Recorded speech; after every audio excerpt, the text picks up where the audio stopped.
You know how every once in a while you stumble upon a book that feels less like a book and more like a secret? A key that unlocks something inside you? Well, I just finished one, and I absolutely have to tell you about it. We're going to dive into Coleman Barks' translations of Rumi in the Book of Love, and I'm telling you, it might just rewire how you think about, well, pretty much everything. So let me just start by asking you this. What if that love we're all looking for, the one we read about and watch in movies, what if that's just the tiniest little piece of something way, way bigger? A kind of love that doesn't just connect two people, but connects all of us to everything. And look, to be super clear, we are not talking about your standard Valentine's Day poetry here. I really want you to hear this quote from the translator, Coleman Barks. He says, "This love poetry is meant to obliterate you lovers. Obliterate! I mean, wow, right? This isn't some sweet, gentle thing. This is fierce. It's a love that wants to completely dissolve your ego, not just make you feel cozy.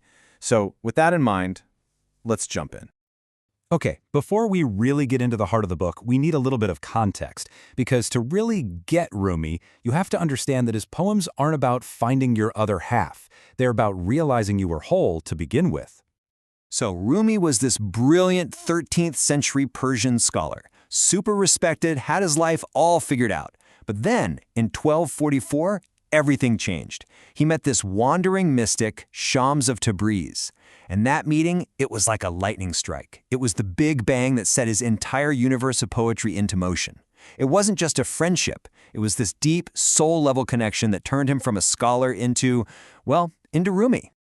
And this is really the core of it all. The love Rumi talks about is the exact opposite of that clingy, I can't live without you love we see everywhere. He literally says, fall in love in such a way that it frees you from any connection. Think about that. It's a love that liberates you from your own ego, your fears, even from the idea that you need someone else to complete you. All right, so let's pop the hood on this thing. Let's do a little anatomy of the book itself. The translator has this beautiful way of putting it. He calls the chapters an exploration of the magnificent regions of the heart. It's not just one single emotion. It's a whole inner world, and we're about to go exploring. So the book is divided into these amazing sections, these regions. And just look at the names: spontaneous wandering, grief, absence, sudden wholeness. It's the whole human experience, right? It shows that this big divine love isn't just one note, it's a whole symphony. But there's one chapter in particular that totally stopped me in my tracks, and that's the one we're going to look at. Yeah, we're diving into a region Rumi calls tavern madness. And trust me, it's every bit as wild and incredible as it sounds. I mean, just listen to that for a second. It's like he's giving us permission to be messy, to be totally out of our minds with this feeling.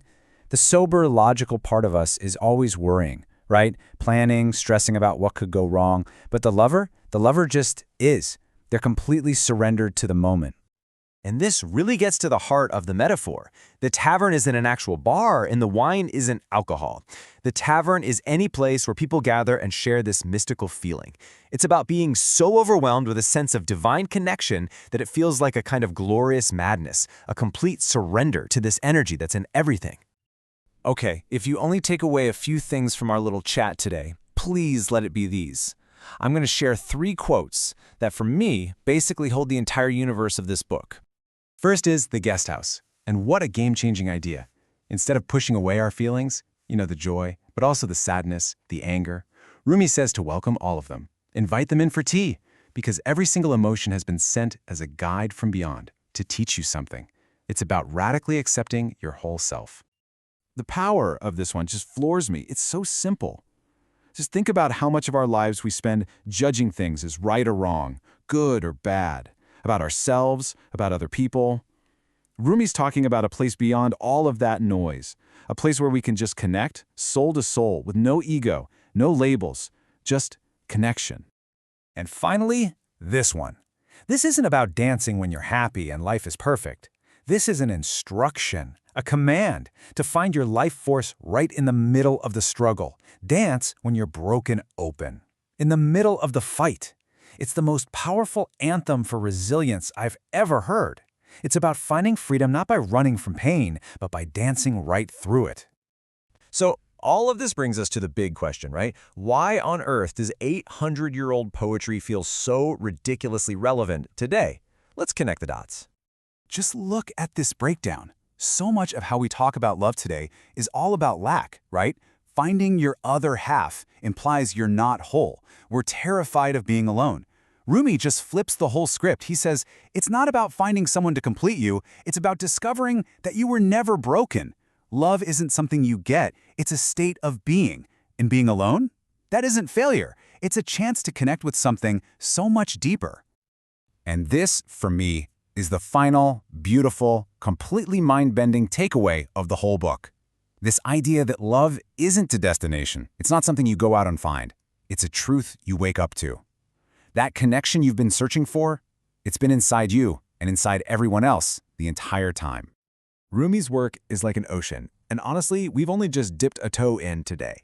I would absolutely love to know if you've read him. If you have a favorite quote, please drop it in the comments so we can all keep this conversation going. Because really, this book leaves you with one huge question.